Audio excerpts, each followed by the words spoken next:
Can I take Wednesday off to go to a basketball game? No, get back to work. You're becoming more and more like the old man every day. Some people's children. I heard that, Rick.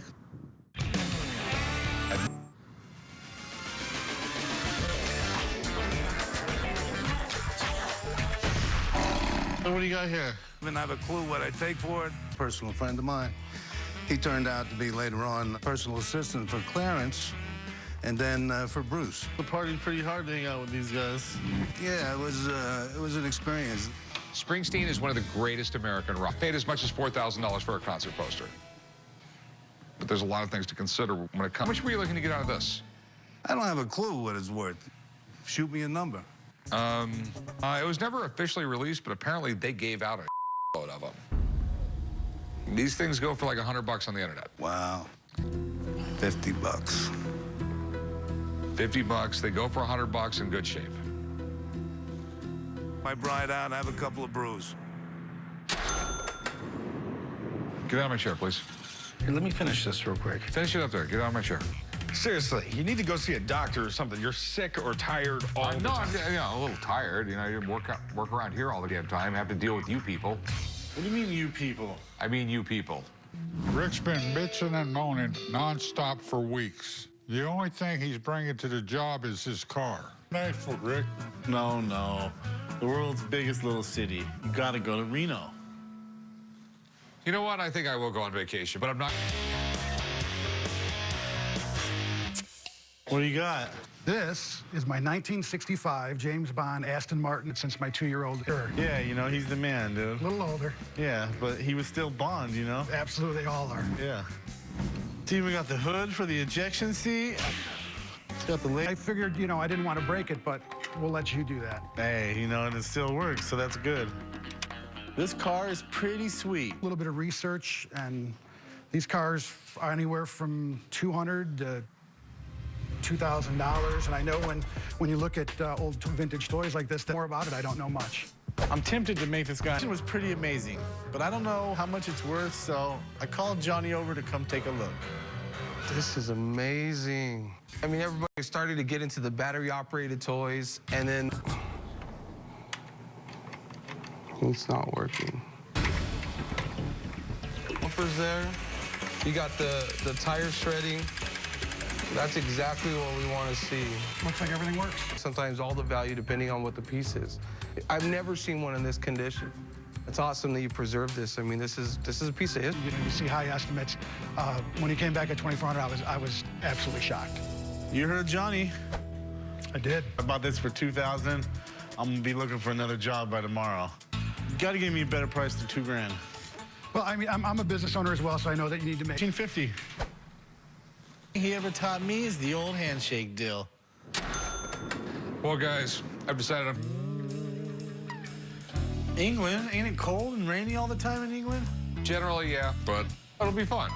Rick, when I was in the Navy, we pulled into England. It was raining. Time you're gonna be hanging out at a pawn shop?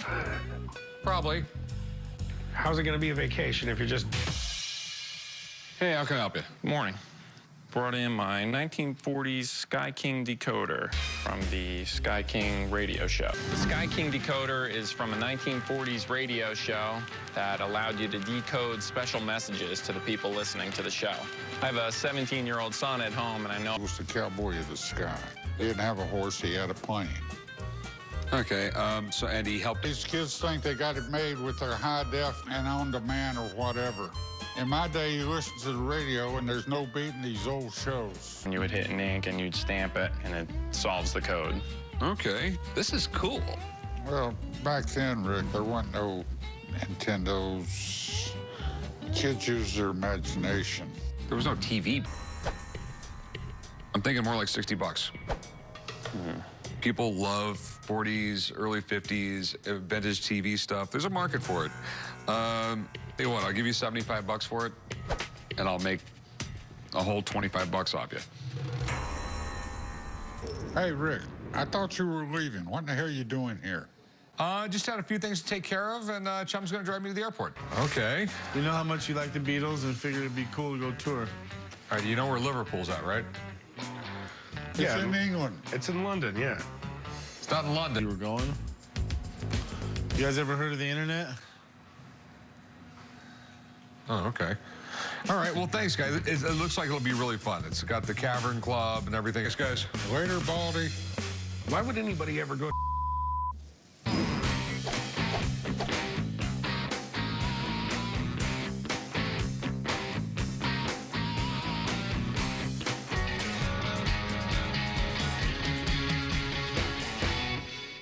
Hey, how's it going? I'm well. How about yourself? Doing good. What do we got? The ring belonged to a Red Sox player, Brandon Puffer, who was a relief pitcher. I'm hoping to get $89,000. A sports memorabilia dealer in Boston. So I take it you're from the Massachusetts area? Oh, yeah. Can you tell by the accent? Yeah.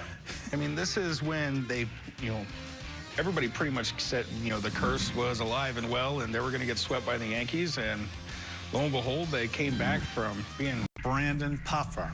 Okay. I know that it's one of 51 player rings. I mean, the ring is awesome. This is great. I'd like $89,000 for it. And I'll tell you where I came up with that number. Scott Williamson, an unknown compared to Puffer. Typically on something like this, I'd offer you around 60 grand. You have one huge problem with this ring. Well, let me give you my argument. It's still a player's ring. I look at it as, all right, here's a guy. Obviously in 2014. Buddy, at the end of the day, if this had anybody else's... Going to come back into this shop. That was a player's ring, and I think he let it slip through his fingers. So, I don't get it. Where are you going? England, Great Britain, or the United Kingdom? There we go. All right, John, help me with my bags. This is a no standing zone.